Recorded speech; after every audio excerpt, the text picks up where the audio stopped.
डंडई में सैकड़ों एकड़ जंगल की जमीन पर लोग कर रहे हैं खेती, विभाग चुप। डंडई से बिंदु कुमार की रिपोर्ट। डंडई थाना क्षेत्र के डंडई सामुदायिक स्वास्थ्य केंद्र के नजदीक सरकार के सैकड़ों एकड़ जंगल झाड़ी जमीन पर अवैध तरीके से जोत कोड़कर कब्जा किया जा रहा है और सरकार के कर्मी इस पर ध्यान नहीं दे रहे हैं, मौन साधे हुए हैं, जिससे प्रतिदिन सरकार की जंगल झाड़ी जमीन का अतिक्रमण हो रहा है और उस पर विभिन्न तरह के फसल लगा दिया जा रहा है, जिससे जंगल झाड़ी जमीन का अस्तित्व समाप्त होने के कगार पर है। वहीं मवेशियों के लिए जंगल झाड़ी चारागाह का क्षेत्रफल सिमटता हुआ प्रतीत हो रहा है।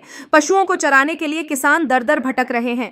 मिली जानकारी के अनुसार डंडई गांव में अवस्थित सामुदायिक स्वास्थ्य केंद्र के समीप 4 दिन पूर्व कुछ व्यक्ति 82 डिसमिल जमीन को लेकर झगड़ गए और मारपीट पर उतारू हो गए। बताया जा रहा है कि एक पक्ष के लोग कई वर्षों से जंगल झाड़ी जमीन पर तिल की खेती सहित अन्य प्रकार की खेती करते आ रहे थे, परंतु अन्य लोग उक्त प्लाट की जमीन को अपना बताकर लगाए गए खेती को ट्रैक्टर से नष्ट करवा दिया गया और उस भूमि को कब्जा कर लिया गया, जिससे दोनों पक्षों के बीच विवाद बढ़ गया है।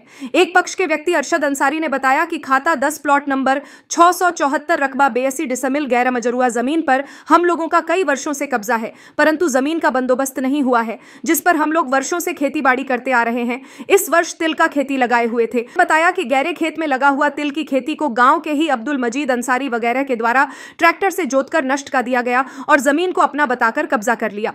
पूछे जाने पर अंचलाधिकारी ने कहा कि सरकार की जमीन को कब्जा कर उस पर खेती किया जा रहा तो संबंधित लोगों के ऊपर कानूनी कार्रवाई की जाएगी।